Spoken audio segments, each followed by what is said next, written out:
Isang pinagpalang araw sa ating lahat at tayo nga ay nasa ikalawang linggo na ng ating tema para sa buong ito ng September na End of Age Warning.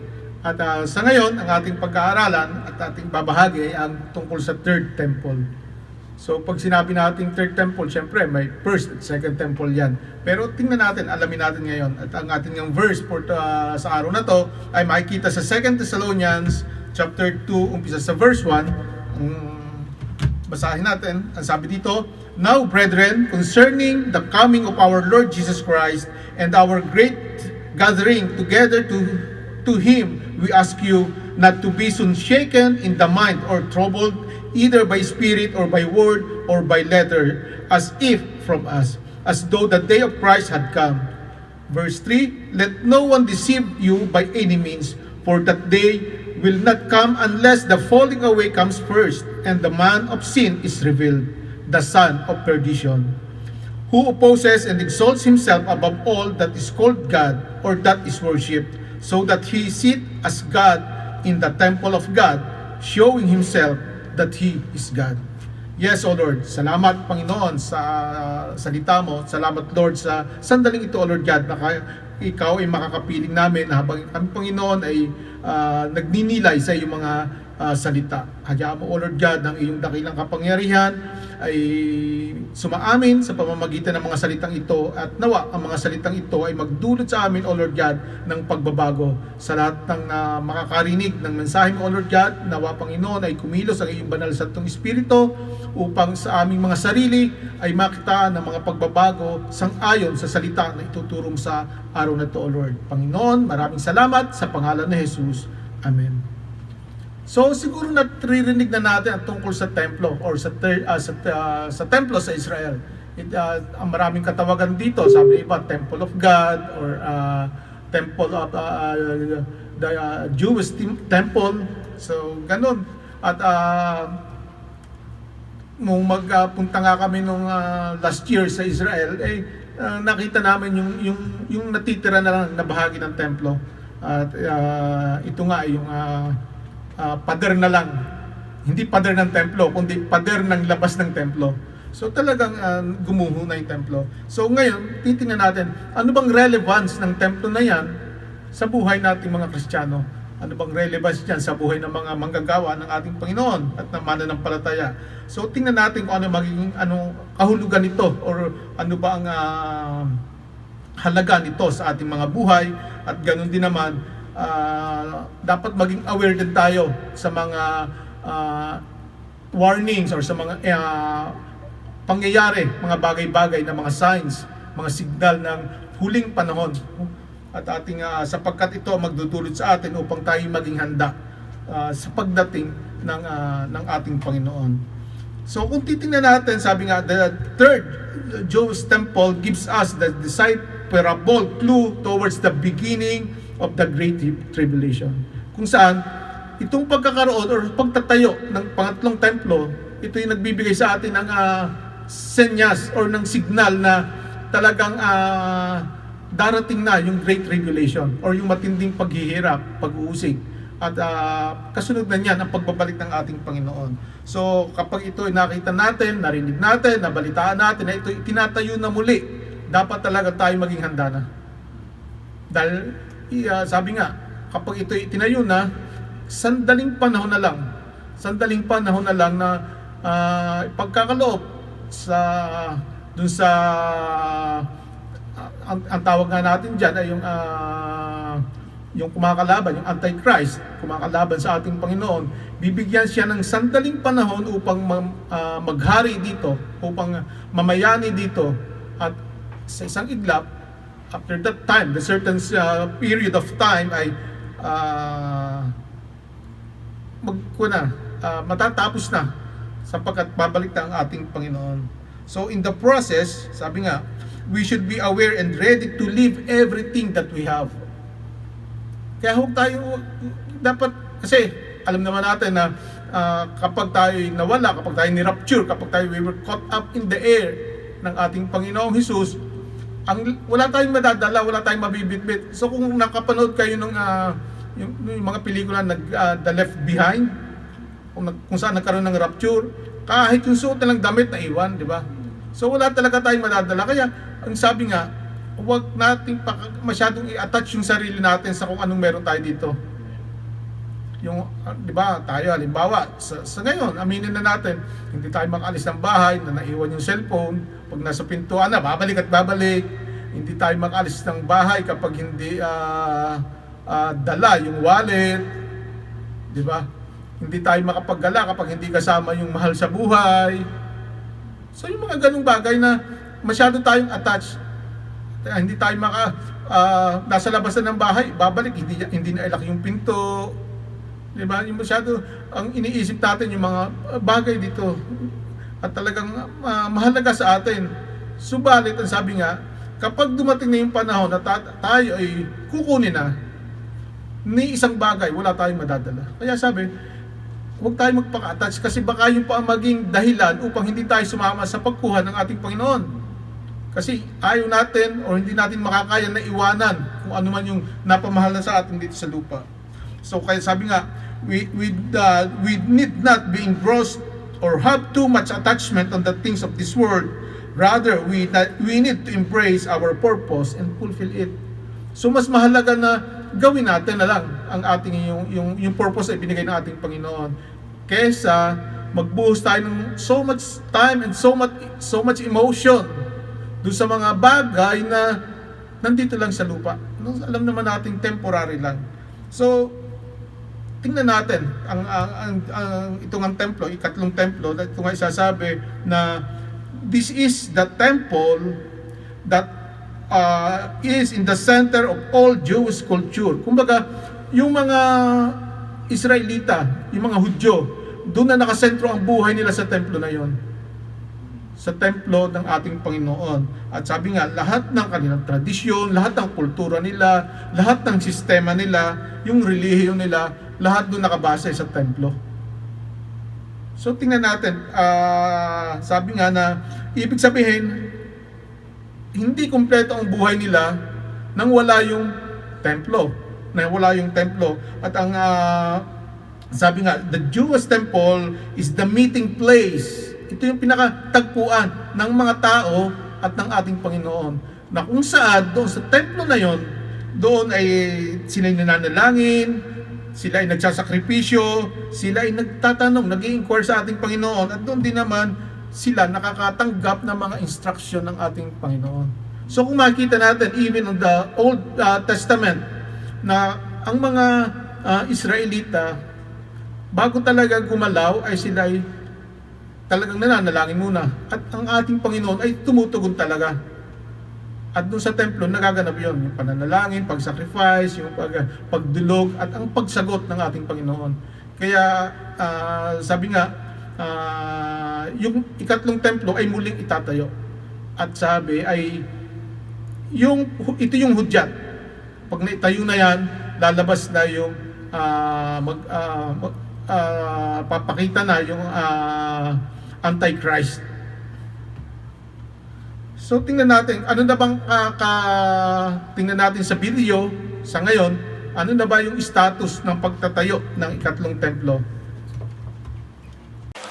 Thank you all. And of course, I want to especially welcome Jared Kushner and Ivanka Trump.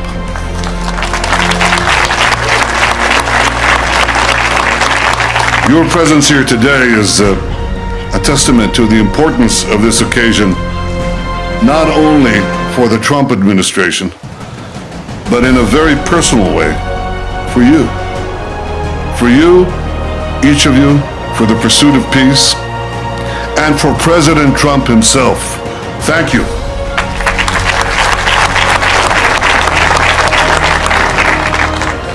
Dear friends, what a glorious day. Remember this moment.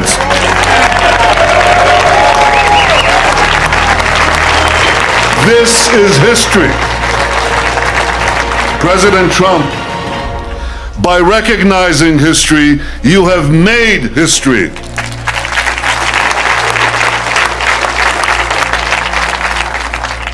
So for me, this spot brings back personal memories. But for our people, it evokes profound collective memories of the greatest moments we have known on this city on a hill. In Jerusalem, Abram passed the greatest test of faith and the right to be the father of our nation. In Jerusalem, King David established our capital 3,000 years ago. In Jerusalem, King Solomon built our temple, which stood for many centuries. In Jerusalem, Jewish exiles from Babylon rebuilt the temple, which stood for many more centuries. In Jerusalem, the Maccabees rededicated that temple, and restored Jewish sovereignty in this land. And it was here in Jerusalem, some 2,000 years later, that the soldiers of Israel spoke three immortal words: Har Habayit Be'adenu. The Temple Mount is in our hands. The Temple Mount is in our hands. Words that lifted the spirit of the entire nation. We are in Jerusalem and we are here to stay. Nakita natin that a glimpse of yun nga, yung ating yung ikatlong templo. Actually, that video happened last year nung ibalik ang capital of Jerusalem, ang capital ng Israel sa Jerusalem. Kasi before that, hindi, wala sa Tel Aviv, nandun yung capital. Pero hindi makapagtayo, maibalik sa Jerusalem ang capital sapagkat it is occupied by Palestine, by Jordan. Kaya hindi nila maibalik doon. Subalit, ang sabi nga sa kasulatan, sa Biblia, ay itatayo muli yung templo sa Jerusalem at doon ay tatayo pansamantala yung Antichrist. So ibig sabihin, itatayo yung templo sa Jerusalem. Dapat may hawak na ngayon yung Israel sa Jerusalem. Subalit hindi nga sila makapwesto dahil ito ay lugar na kung saan nandun yung Palestine. At sa ngayon, ang kinatatayo ng templo ay nandun yung Dome of the Rock ng Islam. So it is the second holiest place of Islam next to Makkah, at nandun din yung Mosque of Aqsa Mosque. So bakit ba mahalaga na doon itayo muli yung ang templo ng ating yung the third temple? Sapagkat yung first and second temple doon din nakapwesto. Bakit doon natayo? Kasi doon din, sabi nga ni Prime Minister Benjamin Netanyahu ng Israel, di ba, nung nagsalita kanina. So doon sa place na yun mismo, sa Temple Mount, ito din yung Mount Moriah. Yung Mount Moriah, doon isasacrifice ni Abraham si Isaac, na dahil nga sa biyaya ng ating Panginoon ay hindi naman natuloy dahil nagkaloob na ng ibang isasacrifice na nagtupa. So doon din yung sa pwestong yun, doon din tinayo ang first temple na itinayo ni Solomon. So itinayo ito nung almost 1,000 years bago ipanganak si Kristo. Subalit nung 587 BC, bago ipanganak si Kristo 587, ito ay nawasak. Nasira dahil sinakop nga ng Babylonia ang Israel, ang Jerusalem. So sinakop sila at minasak, sinunog, ginawa ang templo. So from 587 hanggang 516 BC ay walang templo. So dahil nga yung Babylonia naman ay nasakop ng Persia, at ang Persia ay silang naging daan upang maitayo muli ang templo at the same place. So itinayo ulit yan noong 516 BC at yun ang second temple. So yung second temple naman ay nawasak nung 70 AD na nandito na si Kristo. Kaya nung ipanganak si Kristo, nagkatawang tao siya, yun na tumatayo yung second temple. Pero ang sabi nga ang sabi nga ng ating Panginoon, si Kristo, ang sabi noon na ni isang bato ay walang maiiwang nakatayo sa ibabaw ng isa pang bato. Ibig sabihin talagang mawawasak, maguguho talaga yung templo.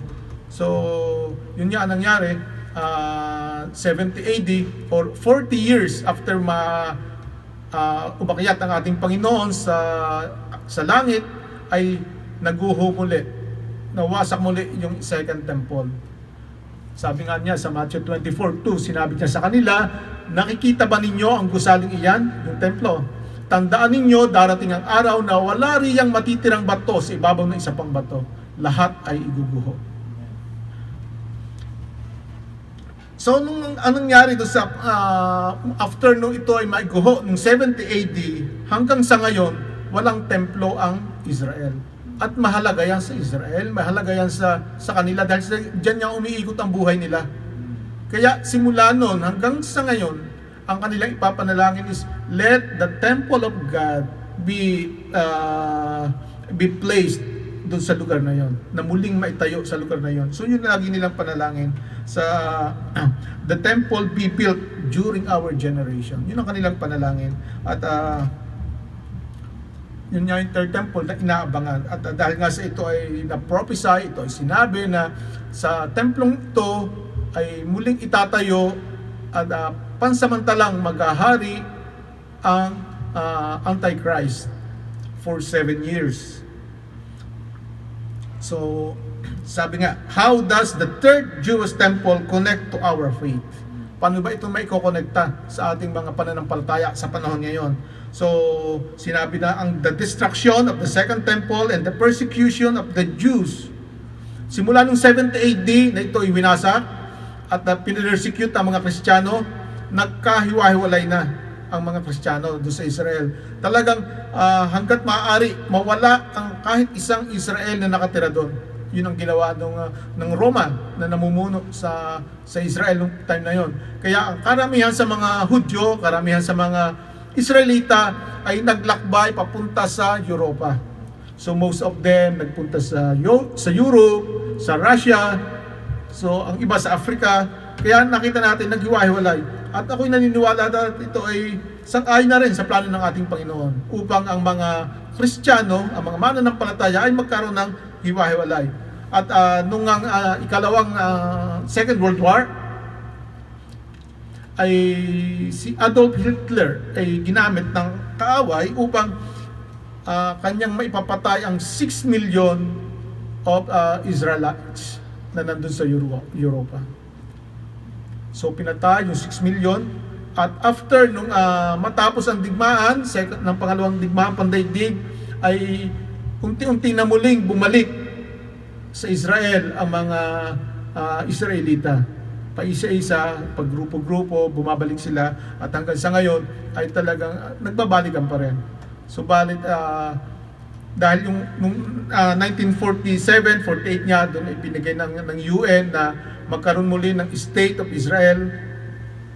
Subalit ito ay hawak nga ng Palestine noong time na yon, na Palestine naman ay under ng Jordan. So bawat metro ng lupa ay talagang pinaghirapan ng Israel bago nila makuha muli, bago muli may balik ngayon. At sa ngayon ay malaking porsyento na ng lupa ay nasa mga Hudyo sa ngayon. So marami na nga ang babalikan papunta sa Israel. Sabi nga, dahil kahit na yung Israel ay palibot lahat, ay Arab countries, lahat sila ay galit sa Israel. Subalit ang kamay ng ating Panginoon ay nandun, at kaya patuloy naman silang iniingatan. At kung makikita natin sa panahon ngayon na kumikilos muli ang kamay ng ating Panginoon. Kung makikita natin, just last week at patuloy pa rin sa ngayon yung negotiation with the UAE with Israel, na nagkaroon na muli sila ng bilateral relation, at maging ang mga airspace ay pinapayagan na rin gumamit ang Israel, na kung saan dati hindi, kasi talagang hindi, kasi palibot nga ng Arab countries ang Israel. Kung titingnan natin, hindi makagalaw yung Israel. Kasi kahit yung mga eroplano hindi pwedeng dumaan sa airspace nila, hindi pwedeng dumaan. So talagang secluded sila, pero kumikilos ang Panginoon. Kahit nga nung after nilang lumipat doon, talagang ilang araw lang ginera na sila ng mga bansa sa palibot, pero hindi pa rin nanaig sila. Kahit ang Israel doon walang silang tulong, walang armas ganyan, pero nalo pa rin. So for many years, the site of the Jewish temple was occupied by the hostile neighbor, yun nga, yung Jordan. At talagang hindi nila inaalaw na makalapit doon yung Hudyo or mga Israelites. Subalit sa ngayon nga, yung nga napanood natin na video na andun na yung kapital, nasa Jerusalem na muli yung kapital, at unti-unti ay makakakilos na ulit, makakagalaw doon ang mga Israelites. So makikita natin na yung pagbabalik doon ng kapital ay nalalapit na rin ang pagtatayo ng Jewish temple, at ito na yung magiging hudyat para sa rapture. Dahil once na nakita natin na itinatayo na yung Jewish temple, so kung makikita natin na malapit na rin mag-umpisa dyan yung 7 years tribulation. At ang ating napag-aralan sa Biblia na hindi ipaparanas ng ating Panginoon na ang mga mananampalataya niya at pinili, mga hinirang niya, ay makaranas ng paghihirap. So bago mag-start yung tribulation, yung mga mananampalataya ay irarapture na. Subalit paano yung mga maiiwan? Yun ang ating kuha natin, yun ang concern natin sa ngayon. Oo nga, mararapture ang mga Kristiyano kapag nag-start ang tribulation, kapag nag-start na yung pagkahari niya doon sa templo. So paano naman yung mga mahal natin sa buhay? So we should be aware of that, at saka dapat din natin mag-develop na yung tayo maging concern sa iba yung impact nito na mangyayari sa mundo. So sabi nga, paano ba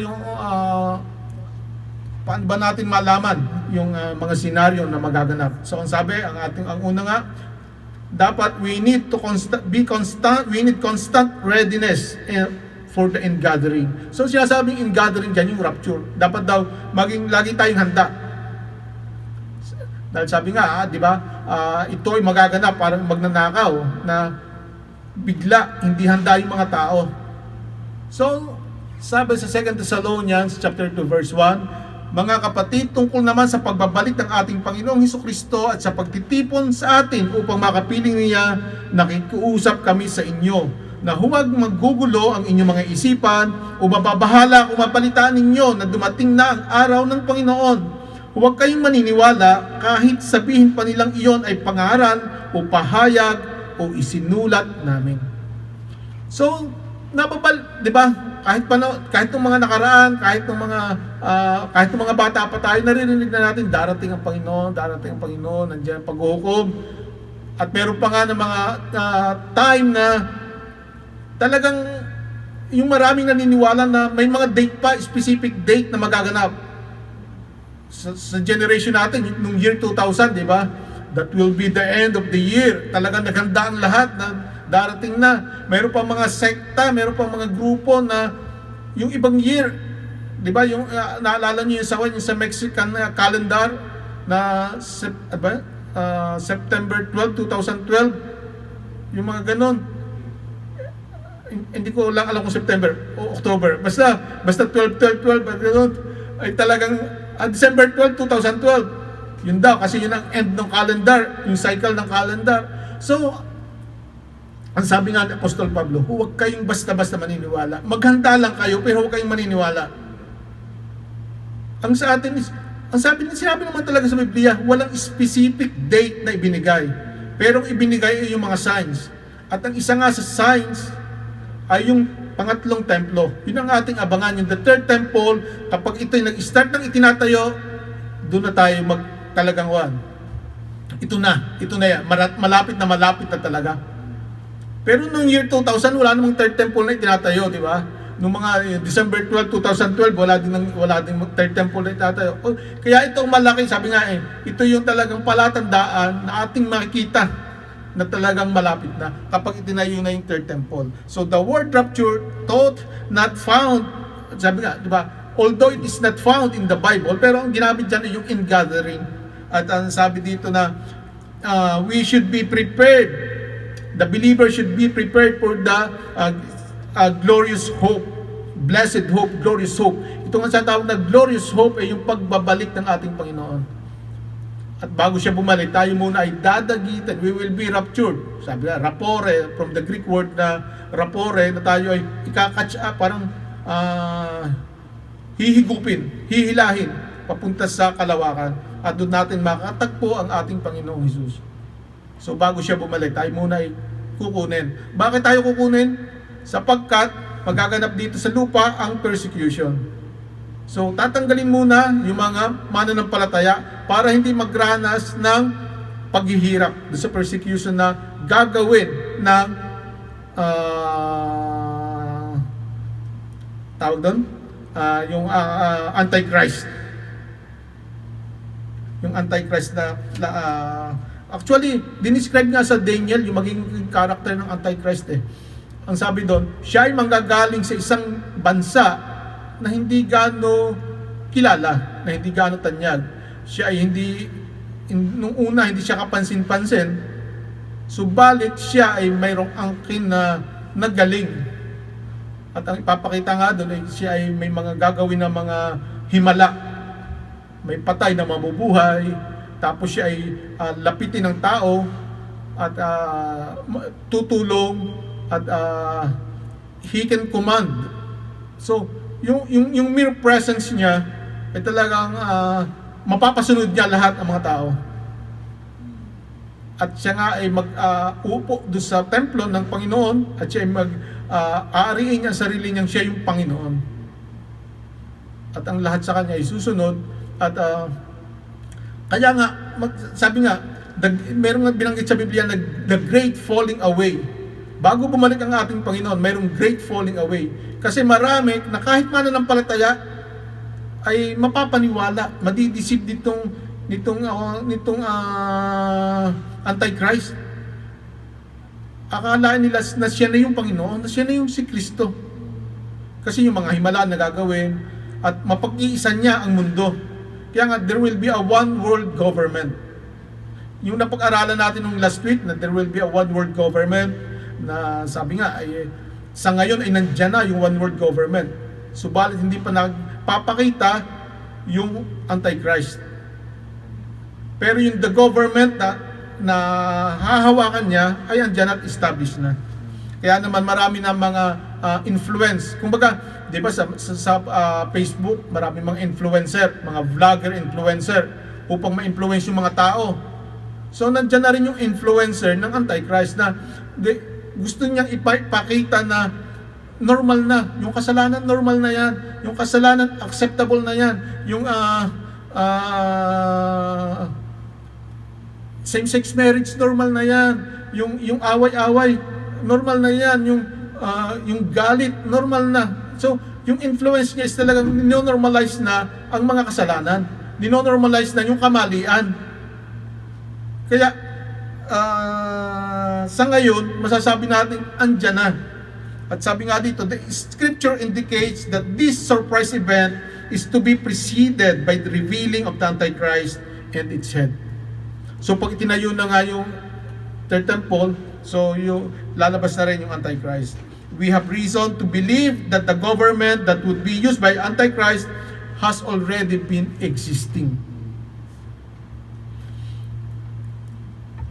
Though it's not obvious yet to many. So hindi pa obvious, hindi halata, pero andyan na. But the person who would soon head is yet to be revealed. So kaya na kailangan nating maging handa. So ang paghandaan natin, yun nga, in gathering or the rapture. Pangalawa, intensify the Great Commission. So kapag alam natin na talagang itinatayo na yung third temple, so dapat i-intensify na natin ang Great Commission. Kasi doon sa iksi ng time, sabi nga, 7 years tribulation. The first 3.5 ay magiging mabait yung Antichrist. Mabait kasi kukunin niya ang simpatsya ng tao. So lahat ng mga kailangan ipagkakaloob niya. But the last 3.5 years, it will be, kapag, doon na yung hatol. Kapag wala kang 666, hindi ka makakabili. Wala kang 666, hindi ka makapagpapagamot. Wala kang 666, tataksa yung katawan, hindi ka makakakilos. You will be persecuted. Ikaw ay hahabulin. Ikaw ay talagang papipiliin. Itatatwa mo ba ang iyong Panginoon? Or ikaw ay papatayin? So yun talaga ang magaganap. Kaya sabi nga, dapat i-intensify na natin, palakasin na natin yung paghayo bago pa man ito maganap. Dapat ipalakasin na natin. Sabi nga sa 2 Thessalonians chapter 2 verse 3, huwag kayong magpapabaya kanino man, huwag kayong magpapadaya kanino man sa anumang paraan. Hindi darating ang araw ng Panginoon hanggat di pa nagaganap ang huling paghihimagsik laban sa Diyos at ang paglitaw ng suwail na itinakda sa kapahamakan. So dapat daw hindi tayo magpapadaya. So anong dapat natin gawin ngayon? Dapat palakasin natin upang pag dumating na yung araw ng pag-uusig, yung mga hahayuan natin, mayroon na silang pundasyon. Hindi na sila basta-basta madadala, hindi na basta-basta matatakot, hindi na basta-basta madadaya. So, ang kailangan natin is revival and awakening. Dapat talaga ma-revive ang ating mga pananampalataya. Dapat mamulat na tayo at dapat ito ang mangyari sa mga buhay natin. Because we are also, kahit tayo mga Kristiyano, we are vulnerable. Ano ibig sabihin ng vulnerable? Tayo makakaya pa rin na madaya. Tayo ay makakaya, mahina pa rin tayo, marupok pa rin tayo, makakaya pa rin tayo. Sabi nga, we are vulnerable target for the deception of materialism and worldliness. Although, ang kalaban natin, si Satanas, hindi naman darating yan ako itsurang Satanas. Hindi yan naharap sa atin, itsura siyang demonyo. Kasi pag ganun ang itsura, alam na natin. Pero, haharap siya sa atin, especially sa mananampalataya, sa itsura ng material. Anong mga material? Yung mga gusto mo, syempre, sa itsura ng gadget. Kapag may present sa'yo na gadget, libre na yan, o ganyan, or hulugan, yun din na mabubuhos ang gadget mo. Ay, mas maganda nga, iPhone 11 to, ganyan. Hanggang sa, yung oras mo, yung effort mo, ay nabuhos na sa paano ka ba makakabayad nito, di ba? Kasi kinuha mo na, babayaran mo na. So, binigyan ka ng magandang sasakyan na high-end, binigyan ka ng bahay na up and down, o kaya bungalow, di ba, na may swimming pool. So, ang mangyayari sa mananampalataya, trabaho ng trabaho hanggang para mahulugan yun. So, doon na nabubuhos, nawawala na yung oras sa Panginoon. Kaya yung oras natin, nabubuhos na kung saan sa mga bagay. Kaya, yun ang mangyayari. Pero sabi nga, i-intensify natin yung paghayo. Kasi kapag dumating yun, ano mangyayari sa iyo yung gadget na pinaghirapan, pinagpapaguran? Wala, di ba? Kapag nag-rapture na, ano mangyayari sa bahay mo na bungalow na may swimming pool o sa sasakyan mo na may matawag doon sa roof sa ibabaw? Yung nabubuksan yung magaganda, di ba? So, hindi worth it yung ating mga materialism, at hindi lang sa material na bagay, sa worldliness. Ano yung worldliness? Sa mga makamundo, hahainan ka ng magandang babae, na sexing babae, o hahainan ka ng mga bisyo, di ba? Hahainan ka ng TikTok. Ano bang masama sa TikTok, di ba? Walang masama kung walang masama, pero yung oras na nauubos mo doon, and yung desire mo na mag-TikTok, yung desire mo na salit na nagbabasa ka ng Biblia, nagbabahagi ka ng salita ng Panginoon, ito na nauubos kasi nakakalibang talaga, di ba? Nakakalibang kung ikaw yung magsasayaw, o ikaw, di ba? Or dumadami yung likes mo, nakaka 1,000 na, ka-upload mo pa lang. Pero hindi yun ang gusto ng ating Panginoon. Sabi nga, i-intensify natin yung Great Commission. So, tayo, sabi sa atin, we are God's army. Kaya kailangan natin talaga na we act like an army. Hindi an entertainer.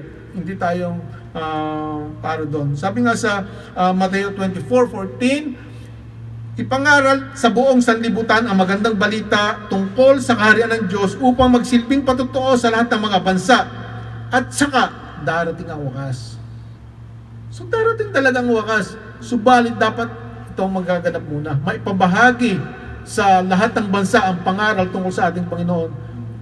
So napakaganda ng technology yung internet, napakaganda. Kasi sa pamamagitan ng internet, napakadaling ipangaral lahat ng salita. Ang sabi nga, pag ipangaral na yung salita ng Panginoon, kapag lahat ay nakarinig ng salita ng Panginoon, darating na yung wakas. Subalit, nauunahan ng TikTok. Mas naunang narating ng yung isang liblib na lugar, naunang narating ng TikTok kaysa sa salita ng Diyos. Mas lumaganap yung TikTok at yung, di ba? Mas lumaganap yung mga kabalbalan kaysa sa kabanalan. So, yun nga, darating yung wakas kapag naipangaral na. Kaya dapat maging kabahagi tayo sa pagpapalaganap na yan.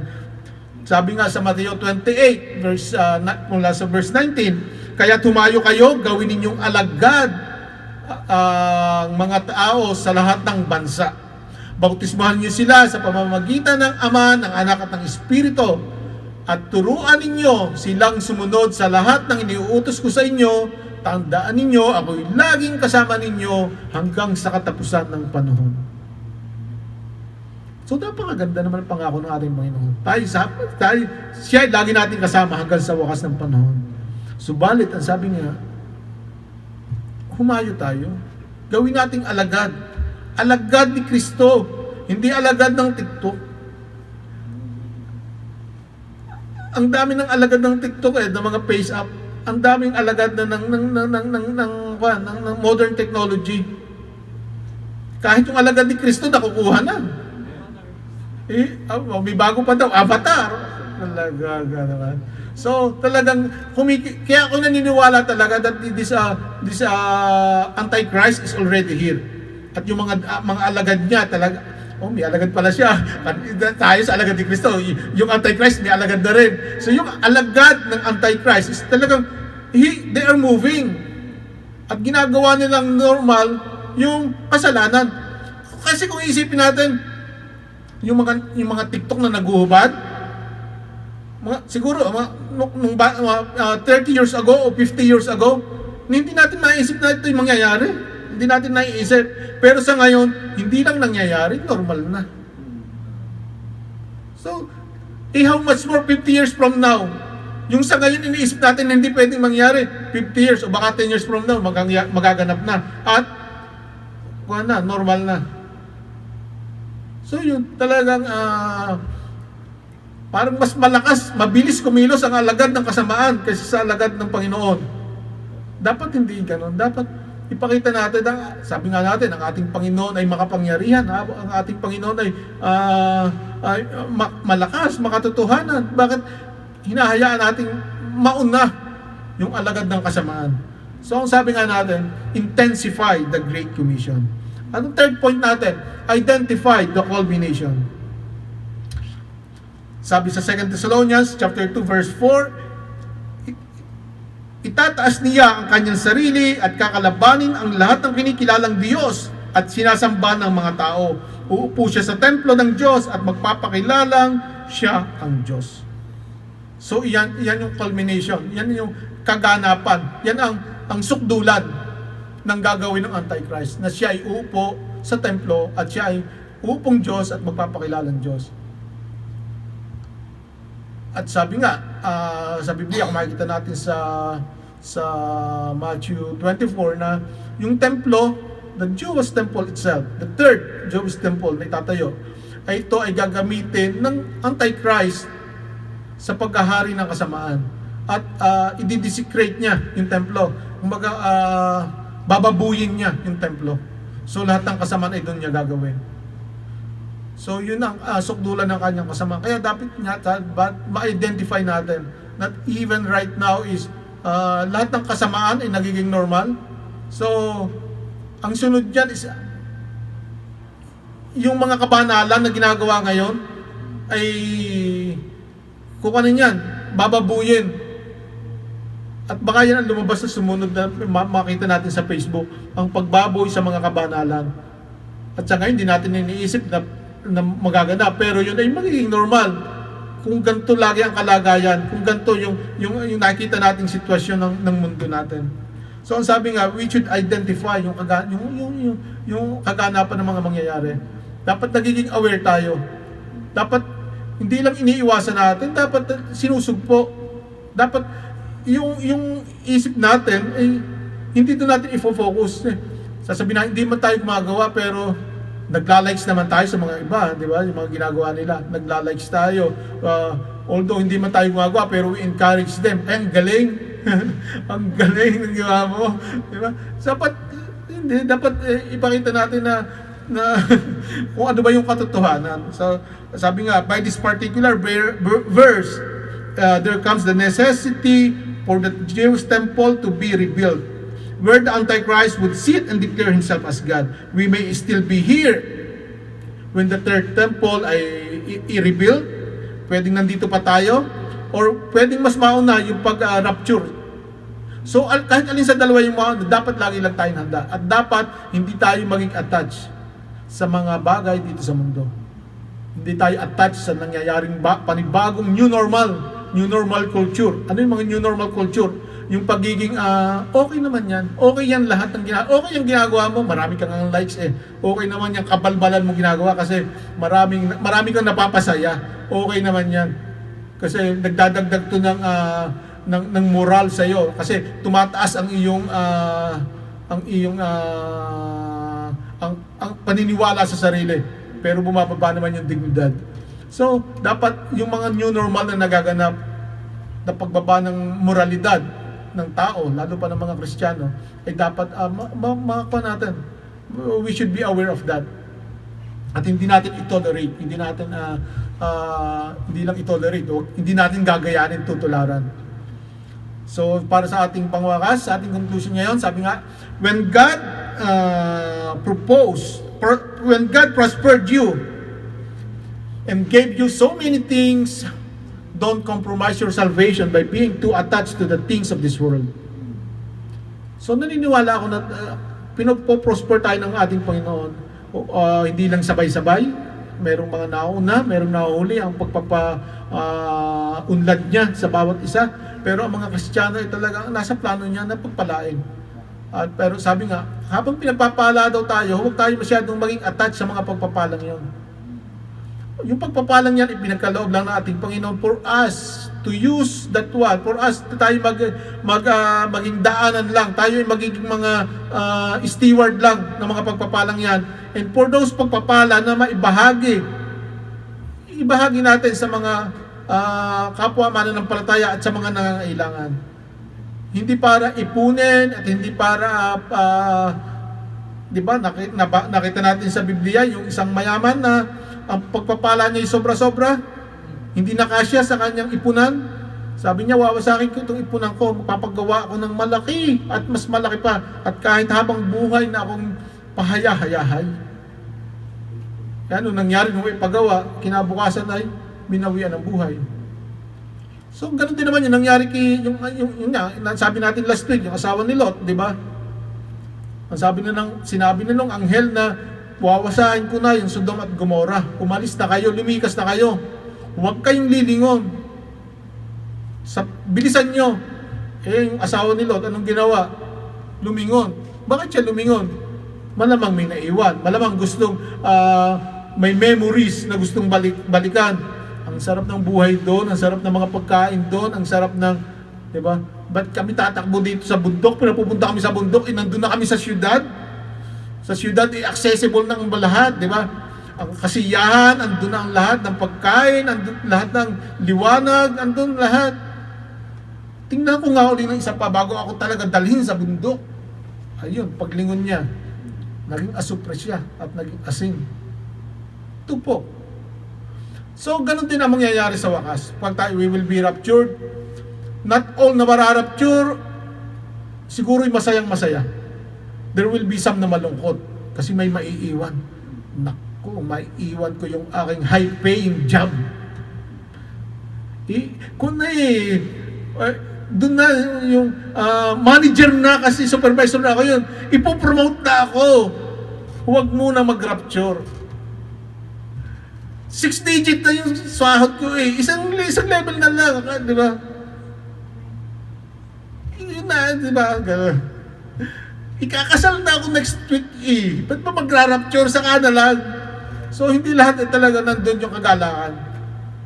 Subalit, kapag ganun ang mga nasa sa puso, katulad ng asawa ni Lot, they are not qualified to be raptured. Hindi qualified para pagkalooban ng kaligtasan. Subalit, ang sabi nga ng ating Panginoon, dapat ay hindi tayo ma-attach. Hindi tayo, huwag natin ibigay talaga yung todo-todo para sa mga bagay dito sa mundo. Be ready to leave everything behind. We have been warned sufficiently enough to know and discern the times of this age. Kaya dapat tayo maging handa. Dapat handa tayong iwan lahat. Kapag nakita natin itinatayo na ang third temple, maghanda na tayo. Hindi maghanda na iimpake na yung mga ginto at mga dolyar at mga, hindi yun ang sasabing paghahanda. Handa tayong iwan ang lahat. Handa tayong ipamahagi ang lahat. Handa tayong ibigay, isakripisyo ang lahat. Iwanan ang lahat. Hindi yung handa na, ay, iipunin ko na lahat, i-withdrawin ko na lahat ang aking kayamanan at aking pagpapasarap. Dapat handa tayo na surrender ang lahat, ibigay para sa pangalan ng ating Panginoon. So, yun ang gusto ng ating Panginoon that sa ngayon, we know na nalalapit na ang pagtatayo niyang third temple na yan. Sabi nga, during the last days, ang Israel ay magiging, di ba sa ngayon, di ba previously, palibot siya ng lahat ng kaaway.